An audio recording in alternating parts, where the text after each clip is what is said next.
यांचं चरित्र मी लिहित असताना मी अनेक खेड्यातून गेले, सासवड कॉलेज. तुम्ही जेव्हा इंग्रजीतून मराठी घालता तेव्हा तर तुम्हाला लागतंच अनेक परिस्थितीचा संदर्भ माहिती असावे लागतात भाषांतरासाठी.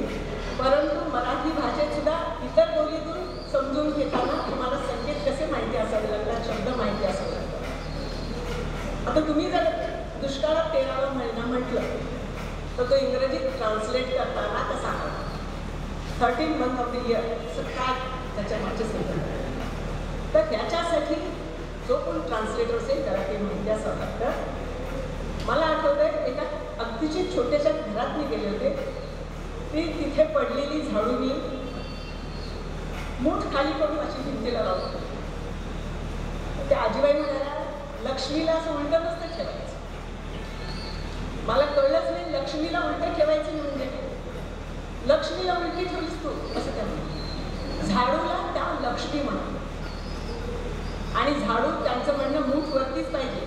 मी आपलं ती झाडू वापरी होते कोणाला तुम्ही ठेवून म्हणून ती अशी ठेवली होती.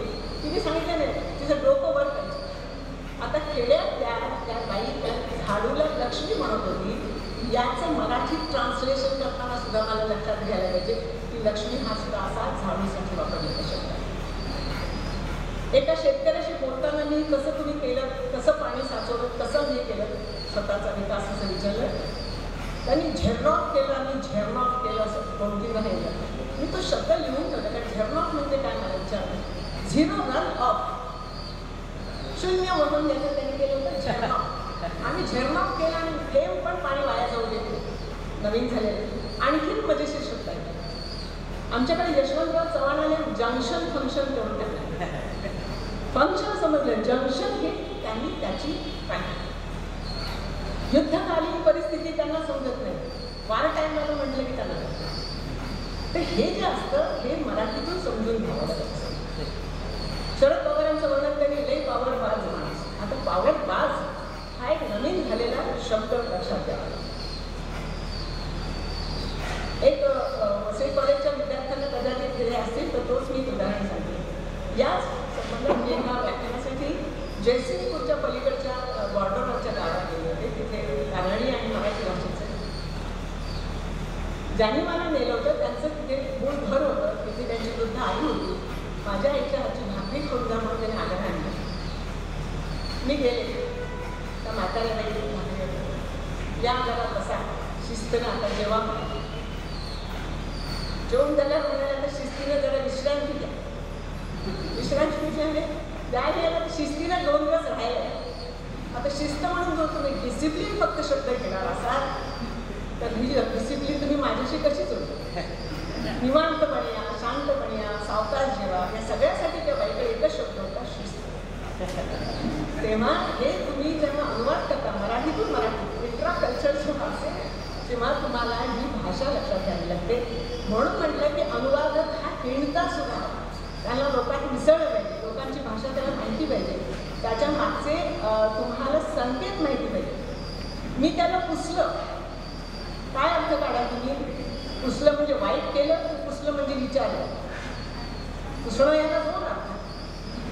फरशी पुसतो आणि माणसाला विचार असे अनेक आपल्याकडे दिसतील. तर जास्त वेळ न घेतल्यावर सांगते की एक अनुभव फक्त सांगते. मी खानकोजीचं चरित्र लिहित असताना त्याच्यात एक वाक्य लिहिलं होतं. या माणसाची नाळ तिथेच पुरलेली असल्यामुळे ती जोडली गेली. कॉन्व्हेंट नाळ पूर्ण म्हणजे काय? नाळ जोडली. आता हे जर तुम्ही आताच्या ह्याच्यात नाळ पूर्ण हा प्रकारच गेलेला आहे आमच्या समोर तर हे संकेत करणार नाही. आणि जर संकेत हे मी मराठीत केले त्याचा जर कोणी इंग्रजीत अनुवाद करणार असेल तर त्याचा गोंधळ.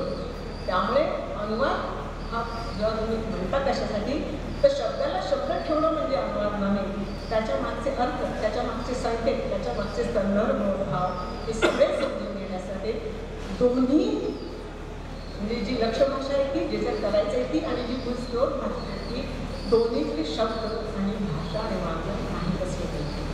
माझ्या सुदैवाने मी लहानपणापासून हे भरपूर वाचत आल्यामुळे दोन्ही प्रकारचं की मला अडचण भेटली नाही.